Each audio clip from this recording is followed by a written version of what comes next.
दोस्तों, आजकल ध्यान एक बहुत ही सामान्य शब्द हो चुका है। कई लोगों ने ध्यान सीखा है और कई लोग इसका अनुसरण भी कर रहे हैं। लेकिन कई बार हम ध्यान को बिना समझे उसका अभ्यास शुरू कर देते हैं, जिसके कारण हमें उपयुक्त फल की प्राप्ति नहीं होती। आधुनिक युग में ध्यान बहुत ही आवश्यक होता जा रहा है। ध्यान से इस जीवन की बहुत सारे समस्याओं का समाधान पाया जा सकता है। इस वीडियो का कंटेंट परमहंस योगानंद जी की शिक्षाओं पर आधारित है। परमहंस योगानंद जी ने spiritual classic Autobiography of a Yogi या एक योगी की आत्मकथा लिखी। वे भारत के पहले महान संत थे जिन्होंने इस आधुनिक युग में क्रिया योग की सार्वजनिक रूप से शिक्षा दी। वे पहले संत थे जिन्होंने अमेरिका में पूरी जिंदगी बिताई और सनातन धर्म की धरोहर क्रिया योग के बारे में पाश्चात्य जगत को अवगत कराया।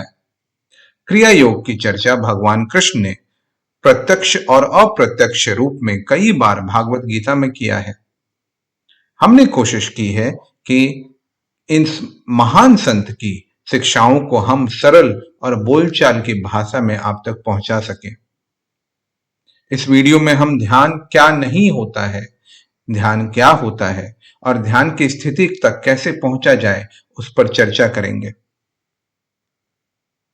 ध्यान सनातन संस्कृति में एक अलग स्थान रखता है। हम देखते हैं कि त्रिदेव ब्रह्मा ध्यान के द्वारा ही सृष्टि की उत्पत्ति करते हैं, विष्णु ध्यान के द्वारा इसका पालन करते हैं और महेश ध्यान के द्वारा ही इसका संहार करते हैं। कहानियों में सुर और असुर दोनों ध्यान से ही मन के हिसाब का फल पाते हैं। इस आधुनिक युग में हमें इतना तो ज्ञान हो ही गया है कि ध्यान बहुत ही उपयोगी है, जिससे हमें मानसिक, शारीरिक, भौतिक और आध्यात्मिक रूप से बहुत लाभ मिलता है। तो पहले हम जानते हैं कि ध्यान क्या नहीं होता है। ध्यान गहन विचारों का मनन या सोचना नहीं है। अपने विचारों पर खोए रहना भी ध्यान नहीं है। अपनी समस्याओं के बारे में सोचना या अपनी समस्याओं के समाधान के बारे में सोचना, यह भी ध्यान नहीं है। किसी के गुण और दोषों के बारे में सोचना, वह भी ध्यान नहीं है। अपने भूत और भविष्य के बारे में सोचना, वह भी ध्यान नहीं है। नई नई कहानियों को बनाना, वो बिल्कुल ही ध्यान नहीं है। वास्तविक रूप में सच्चा ध्यान तभी प्रारंभ होता है जब विचार शून्य हो जाता है। अब हम समझते हैं कि ध्यान क्या है। ध्यान विचारों को स्थिर और एकाग्र करके प्राप्त की गई गहन चेतन की एक अवस्था है। यह हमारे ही अस्तित्व में अपने केंद्र की ओर एक यात्रा है।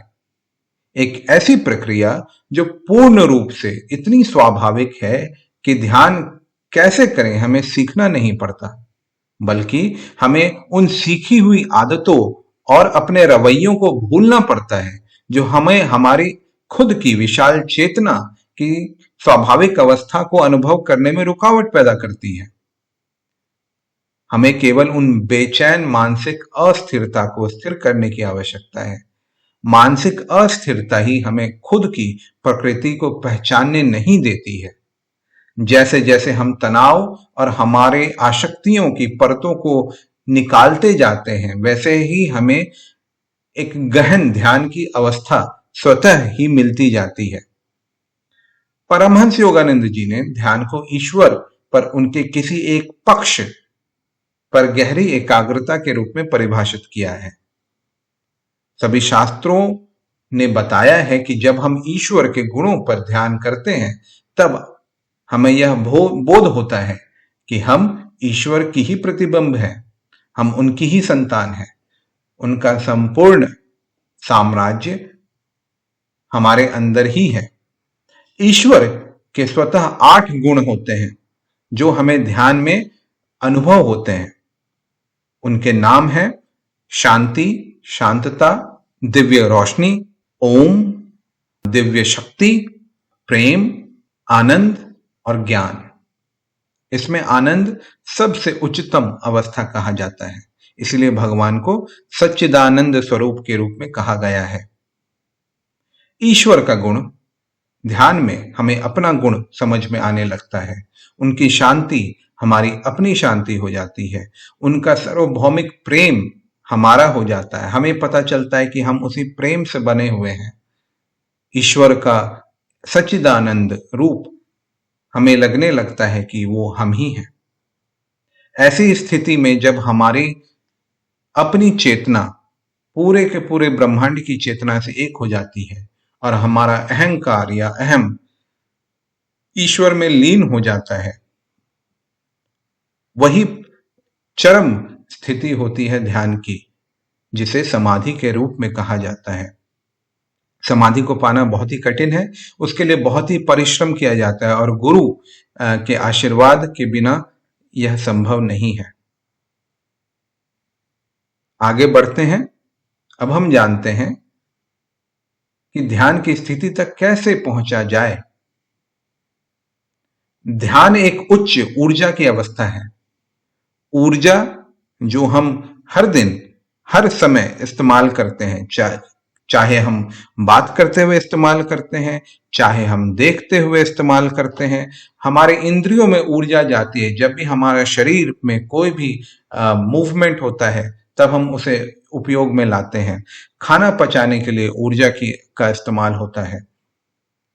सरल तरीके से समझा जाए तो ध्यान एक प्रक्रिया है जिसमें हम ऊर्जा जो हमारे शरीर के बाहर जा रही है, हमारे इंद्रियों में जा रही है, उसे हम शरीर के भीतर लेकर जाते हैं और मेरुदंड या स्पाइन के द्वारा उसे हम ऊपर की तरफ उठाते हैं और हमारे दिमाग या मस्तिष्क के उस भाग पर लेकर जाते हैं जिसे विज्ञान ने प्री फ्रंटल कॉर्टेक्स कहा है।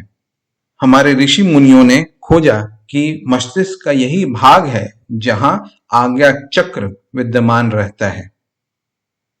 तो एक योगी अपनी पूरी ऊर्जा को आज्ञा चक्र पर केंद्रित करता है और अपनी चेतना के वास्तविक रूप को अनुभव करता है। उसकी चेतना वही प्रेम है, उसकी चेतना वही आनंद है, उसकी चेतना वही सर्व दिव्य प्रकाश है, ये ओम है। और धीरे धीरे ईश्वर के गुणों में एक होता जाता है। उसे प्रेम, शांति, दिव्य प्रकाश, ओम, इन सभी की अनुभूति होती है या एक की अनुभूति होती है। जैसे जैसे योगी इन दिव्य अनुभूतियों पर ध्यान देने लगता है, वह धीरे धीरे खुद इन गुणों में परिवर्तित होने लगता है। भारत की महान धार्मिक ग्रंथ भागवत गीता कहती है, अल्पमपस्य धर्मस्य त्रायते महतो भयात। इसका अर्थ है, इस आंतरिक ध्यान का थोड़ा भी अभ्यास व्यक्ति को दारुण भय और विकट कष्टों से बचाता है। अगर हम ध्यान को हर दिन करते हैं तो ध्यान से हमें तनाव से मुक्ति मिलती है, हमारा मन स्वस्थ होता है, हमारी इच्छा शक्ति जागृत होती है, हमारे शरीर में ज्यादा ऊर्जा का प्रवाह होता है, हम में निर्णय लेने की क्षमता बढ़ती है, हम और ज्यादा रचनात्मक होते हैं,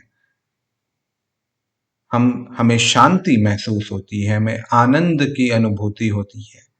ये सभी गुण एक सुखी जीवन और सफल जीवन जीने के लिए बहुत ही आवश्यक है। अगर आपको हमारा ये प्रयास अच्छा लगा है तो आप हमारे इस वीडियो को लाइक कर सकते हैं, सब्सक्राइब कर सकते हैं और हाँ, बेल आइकन दबाना मत भूलिएगा